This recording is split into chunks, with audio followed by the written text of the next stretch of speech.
হাগ্ৰামা মহিলাৰীয়ে শ্বহীদ দিৱস পালন কৰিব সেইটোতো ভাল কথা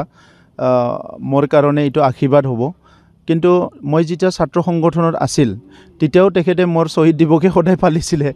আৰু যেতিয়া ইলেকশ্যন খেলিছিলোঁ তেতিয়াও কি কাণ্ড হৈ গৈছে আপোনালোকে গম পাইছে আৰু চৰকাৰ গঠন কৰাৰ পৰা প্ৰত্যেক সপ্তাহত প্ৰত্যেক মাহত তেখেতে আমাৰ চৰকাৰটো ভাঙিবলৈ আহে 4 বছৰটো হৈয়ে গ'ল গতিকে তেখেতে আমাৰ চৰকাৰখন ভাঙিব নোৱাৰিলে গতিকে মানুহ সেই বস্তুটোহে খাব লাগে যিটো হজম কৰিব পাৰে হিটোহে কামুৰিব লাগে যিটো কামুৰিব পাৰে ক'বাত আপুনি সবকে কামুৰিম বুলি দাঁত আছে যদি খিলত কামুৰি দিলে দাঁত ভাঙি যাব তো সেই কাৰণে আজি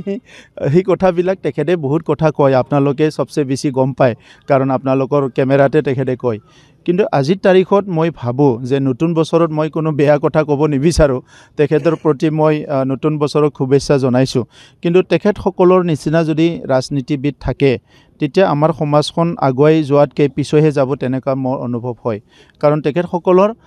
তেখেতে এইকেইদিন কৈয়ে আছে যে প্ৰমোদ বড়ো হাটাও BTC বাচাও মই কৈছোঁ তেখেতক যে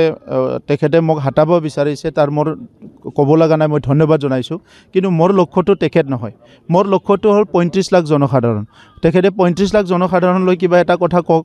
আৰু মোৰ লগত তেখেতে যদি ডিবেট কৰিবলৈ আহে কথা পাতিবলৈ মই সাজু আছোঁ 17 বছৰত কি কাম কৰিলে আমি 5 বছৰত কি কাম কৰিলোঁ এতিয়া আমি মাৰ্চৰ কাৰণে তৈয়াৰ কৰি আছোঁ যোৱা 30 তাৰিখত সব জনগোষ্ঠীৰে আমি ভিজন ডকুমেণ্ট ৰিলিজ কৰিছোঁ অহা মাৰ্চ মাহত আমাৰ চৰকাৰখনে অনাগত দিনত অহা 50 বছৰত বিটিআৰ অঞ্চলৰ ৰাইজে কেনেকৈ আগুৱাই যাব আৰু অহা 5 বছৰত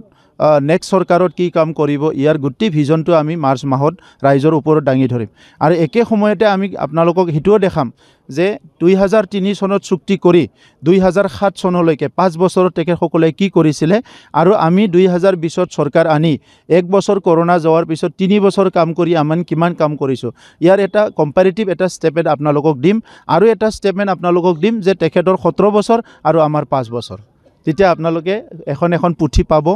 হিটো তেতিয়া আপোনালোকে গম পাব